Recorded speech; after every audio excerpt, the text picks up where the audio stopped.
À tous, comme prévu, je vous prépare une vidéo sur le grip. Donc là je suis au golf des Vigiers, je suis en train de finir le parcours, petite partie avec les parents.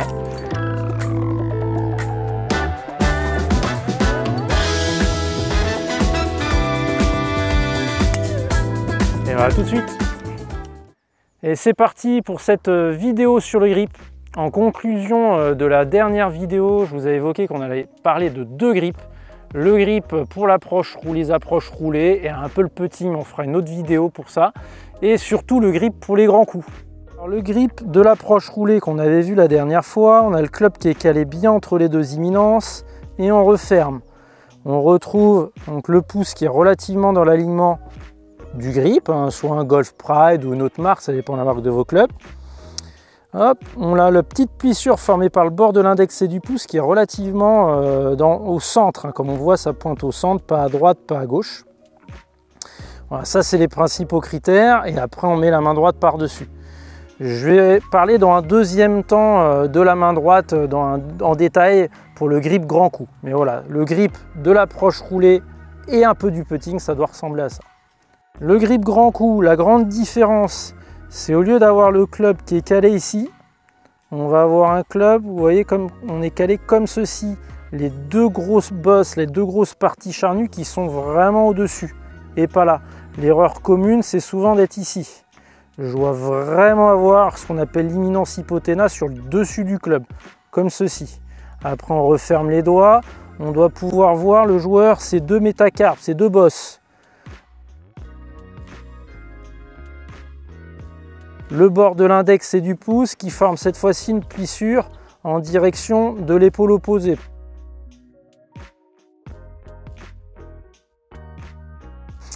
Et après, le pouce, là cette fois-ci, vous avez vu, il n'est pas vraiment au centre du grip, il est légèrement à droite du centre. Vous voyez, c'est important, il faut bien qu'il y ait toute cette partie charnue en appui sur le grip. Si vous êtes ici, ouais, je ne suis pas en appui là. Et si je suis trop à droite, je ne suis pas en appui ici. On verra que le pouce est très important pour bien positionner la main droite. Donc pour l'inverse, pour les gauchers, bien sûr. Ensuite, on va passer à la main droite. Le bout du petit doigt qui vient se caler entre l'index et le majeur. On peut aussi croiser, mais je ne suis pas fan parce que la plupart des gens ont tendance à croiser à fond. Là, on doit vraiment avoir le bout du petit doigt qui vient se caler. Hop, et ensuite vraiment positionner deuxième phalange, le grip dans les mains. Vous voyez ici, la plupart des joueurs, on a tendance à le prendre vraiment bien en main dans le but de bien le tenir. Ah non, ce qu'on cherche, hein, c'est de la mobilité, j'y reviendrai. Et je referme ma main par-dessus. Vous voyez, on ne voit plus lever de la main gauche, hein, et cette fois-ci, lever de la main droite qui est un peu plus au centre, qui va être en direction du visage.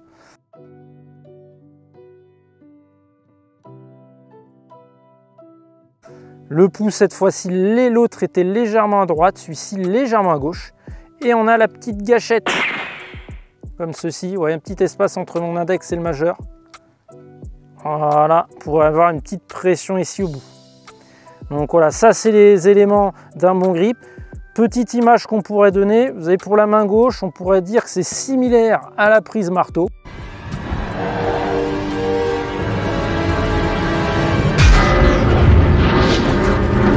Vous voyez, quand je prends un marteau, je ne vais pas le prendre comme ça. Je vais le prendre comme ceci. Et l'autre main, similaire à un saut de balle. Vous voyez, quand vous tenez l'anse d'un saut de balle, vous tenez la hanse plutôt deuxième phalange comme ceci et pas dans la base des doigts. Donc ça, c'est les bases d'un bon grip. Je vous ai donné différents repères pour bien placer les deux mains. Retenez bien, ce qui est important, voilà, on a vu la main gauche, le marteau, pas par en dessous, vraiment par-dessus. Et la main droite, le saut de balle.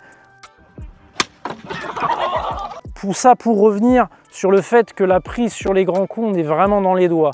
La plupart des joueurs, on a tendance à être en paume et à chercher vraiment de la tenue. On se dit, mieux je le tiens, plus je vais pouvoir aller taper fort dans la balle. Non, ce qu'on cherche, c'est de la mobilité.